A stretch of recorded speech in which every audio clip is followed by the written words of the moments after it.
अली इस्लाम की दुनिया का एक ऐसा नाम है जिस पर हुजूर सल्लल्लाहु अलैहि वसल्लम ने कहा कि जिसका मैं मौला उसका अली मौला। कौन थे हजरत अली, क्यों थे ये नबी के प्यारे, आइए जानते हैं इस वीडियो में। दोस्तों, हजरत अली की पैदाइश 599 ईस्वी में अरब के शहर मक्का में हुई थी। इनके वालिद का नाम अबू तालिब और उनकी माँ का नाम फातिमा था। ये रिश्ते में पैगम्बर इस्लाम यानी हजरत मोहम्मद सल्लल्लाहु अलैहि वसल्लम के न सिर्फ चाचा बल्कि भाई, बाद में अली पैगम्बर इस्लाम के दामाद भी बन गए थे, क्योंकि आगे चलकर हजरत मोहम्मद साहब ने अपनी प्यारी बेटी हजरत फातिमा जहरा का निकाह अली के साथ करवा दिया था। करबला में शहीद होने वाले मशहूर इमाम हुसैन राजी अल्लाह तुल्ला अन्हु भी हजरत अली के ही बेटे थे और यही वजह थी कि वो पैगंबर हजरत मोहम्मद सल्लल्लाहु अलैहि वसल्लम के नवासे भी थे। दोस्तों, जिस वक्त हजरत अली का जन्म हुआ था उस वक्त पैगंबर इस्लाम हजरत मोहम्मद सल्लल्लाहु अलैहि वसल्लम की उम्र लगभग 30 साल थी। इसका मतलब ये कि अली पैगंबर इस्लाम से 30 साल छोटे थे। दोस्तों, हजरत अली की गिनती उन लोगों के साथ की जाती है जिन्होंने इस्लाम धर्म को सबसे पहले अपनाया था। इस्लाम धर्म कबूल करते वक्त हजरत अली की उम्र सिर्फ 8 साल थी। हजरत अली ने बचपन से ही अच्छी तरह से पढ़ाई करना सीख लिया था, जो उस समय में एक बहुत बड़ी बात हुआ करती थी, क्योंकि इतनी कम उम्र में कोई भी इंसान पढ़ना लिखना नहीं सीख पाता था। साथ ही साथ हजरत अली ने उसी उम्र में ही घुड़सवारी, तीरंदाजी और तलवारबाजी जैसी चीजें भी सीख ली थी, जो आगे चलकर न सिर्फ उनकी पहचान बन गई बल्कि उनकी ये खूबी उनको दूसरों से काफी अलग भी बनाती थी। 53 साल की उम्र में जब हजरत मोहम्मद ने मक्का शहर छोड़कर मदीना जाने का फैसला किया तो इस फैसले की वजह से दूसरे मुसलमानों ने मक्का शहर छोड़कर मदीने की तरफ जाना शुरू कर दिया। मदीने में आबाद होने से सिर्फ और सिर्फ 2 साल बाद हजरत मोहम्मद ने अपनी बेटी फातिमा की शादी हजरत अली से करवा दी। जिस वक्त हजरत अली का निकाह पैगंबर इस्लाम यानी हजरत मोहम्मद सल्लल्लाहु अलैहि वसल्लम की बेटी से हुआ था, उस वक्त हजरत अली के पास सिर्फ और सिर्फ एक घोड़ा जिरा मौजूद था। हजरत अली ने अपना वो जिरा हजरत उस्मान राजी अल्लाह तआला अन्हु के हाथों में बेच दिया। बता दें कि उस वक्त हजरत उमर की गिनती सबसे अमीर मुसलमानों में की जाती थी। हजरत उस्मान ने अली से वो जिरा 480 दिरहम में खरीदा था और जिरा खरीदने के बाद उस जिरा को हजरत अली को ये कहते हुए वापस कर दिया था कि ये मेरी तरफ से तुम्हारे लिए निकाह का तोहफा है। अली ने उन 480 दिरहम से न सिर्फ अपने निकाह के लिए सामान खरीदा बल्कि अपने घर के खर्चे के लिए भी पैसे बचाए और साथ ही साथ उन्हीं पैसों से ही मदीना के लोगों के लिए वलीमे की दावत का भी इंतजाम किया था। हजरत अली के निकाह के कुछ दिन बाद यानी उसी साल मुसलमानों के इतिहास की पहली जंग भी पेश आई थी, जिसे हम और आप जंगे बदर के नाम से जानते हैं। ये वही जंग थी जिसके बारे में आप अक्सर सुनते रहते होंगे कि 313 मुसलमानों ने 1000 से भी ज्यादा लोगों को हराया था। इसी जंग में अबू जहल नाम का वो सरदार भी कत्ल कर दिया गया था, जिसे मुसलमानों का सबसे बड़ा दुश्मन माना जाता था। जंगे बदर के बाद भी मुसलमानों ने कई जंगें लड़ी और लगभग सभी जंगों में हजरत अली न सिर्फ शामिल हुए बल्कि एक अहम किरदार भी अदा किया था। दोस्तों, हजरत अली ने अपनी जिंदगी में कई जंगें लड़ी, लेकिन जंगे खैबर वो जंग थी जिसमें हजरत अली ने दुश्मनों के लश्कर में तबाही मचाकर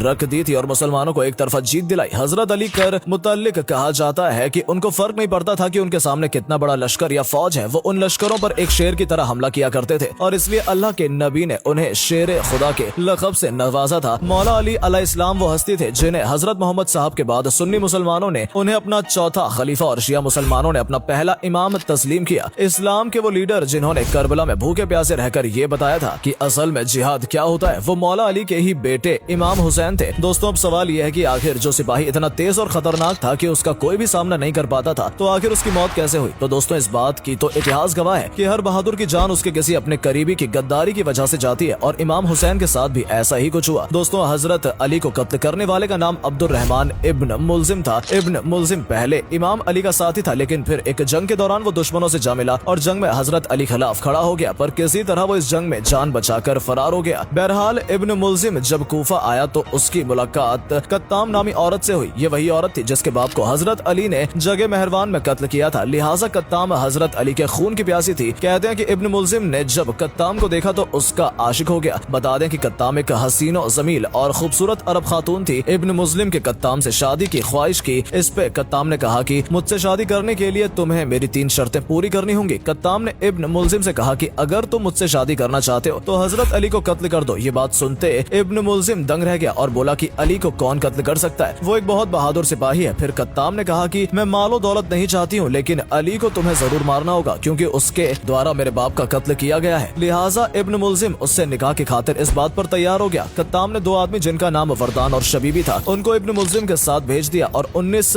रमजानुल मुबारक की सुबह इब्न मुल्जिम मस्जिद जा पहुंचे। उसने कपड़े में जहर से भरी तलवार को लपेटकर कपड़े में छुपा लिया ताकि मौका मिलते ही हजरत अली पर वार कर सके। ये सन 40 हजारी का साल था और माह रमजान के आगाज पर इमाम अली अलैहिस्सलाम की उम्र 63 वर्ष हो चुकी थी। हजरत अली रमजान में अपने बच्चों के घर ही इफ्तार फरमाया करते थे और गजा से 3 लुकमों से ज्यादा न खाते। कुछ बच्चों ने जब इतना कम खाना खाने की वजह पूछी तब हजरत ने फरमाया कि अब कुछ ही समय रह गया, खुदा ताला का फरमान आ चुका है, है और मैं चाहता हूँ कि ऐसे वक्त में मेरा पेट खाली हो। 19 रमजान आप अपनी बेटी के घर पर मेहमान थे। इफ्तार में बेटी ने 2 रोटियां, दूध और नमक पेश किया तो आप अलैहिस्सलाम ने खाने से गौर से देखा तो फरमाया दूध का प्याला उठा लो और फिर आपने रोटी और नमक से इफ्तार फरमाया। इफ्तार बाद हजरत नमाज में मशरूफ हो गए। इमाम सारी रात बेदार रहे और रुकू, सुजदू और दुआ करते रहे। उस रात थोड़ी थोड़ी देर के बाद आप हुजूरे से बाहर तशरीफ लाया करते और आसमान की तरफ निगाह करते हुए फरमाते, खुदा की कसम से वही रात है जिसका मेरे महबूब ने मुझे वादा दिया है। रात ढलने लगी तो आप अलैहिस्सलाम नमाज फज्र की अदायगी के लिए घर के दरवाजे के बाहर निकले। दरवाजे से बाहर आते ही बड़ी बदतखों और इमाम हुसैन का रास्ता रोक लिया और जोर जोर से आवाजें लगाना शुरू कर दिया। लोगों ने जब उनको दूर करना चाहा तब इमाम ने फरमाया कि छोड़ दो, ये नौहा कर रही हैं। इतना कहकर इमाम मस्जिद की तरफ रवाना हो गए। आप कूफा की मस्जिद में दाखिल हुए और लोगों को नमाज के लिए जगाया। इस वक्त इब्ने म्यूजिम ने उल्टा सोया हुआ था। इमाम ने उसे भी जगाया और कहा कि अल्लाह के घर में इस तरह न सो और उठो, नमाज अदा करो। इसके बाद आप अलैहिस्सलाम नमाज के लिए इमामत पर खड़े हुए और जब पहली रेकात के पहले सजदे से सिर उठाया तो इब्ने मुल्जिम ने चिल्लाकर आपके ऊपर वार किया जो आपकी पेशानी पर लगा और इमाम ने फरमाया, रब्बे काबा की कसम मैं कामयाब हो गया। ये बोलते ही आप मस्जिद में गिर पड़े। लोग चिल्लाए कि उस मलूम को पकड़ो। इब्ने मुल्जिम ने भागने की कोशिश की और उसका पीछा करते मस्जिद के कुछ लोग भी उसके पीछे भागे। आपके जख्म से जैसे खून की धारें फूटी तो जमीन हिलने लगी, आसमान गरजने लगा, समुद्र तूफानी हो गए और मस्जिद के दरवाजे शिद्दत से टकराने लगे। दूसरी तरफ इब्ने मुल्जिम जो भागने की कोशिश में था लोगों के हाथों गिरफ्तार हो गया। फिर हजरत अली ने फौरन अपने बेटे यानी हजरत इमाम हुसैन और हजरत इमाम हसन को बुलाया और उन दोनों को ये नसीहत दी कि अगर मैं शहीद हो जाऊं तो तुम लोग भी मेरे कातिल को कत्ल कर देना, क्योंकि हमारी शरीयत का यही हुक्म है। पर अगर मैं इस जख्म से बच गया तो मेरी मर्जी होगी कि मैं अपने कातिल के साथ क्या करूंगा। दोस्तों, इसी दिन हजरत अली के साथ हजरत अमीरे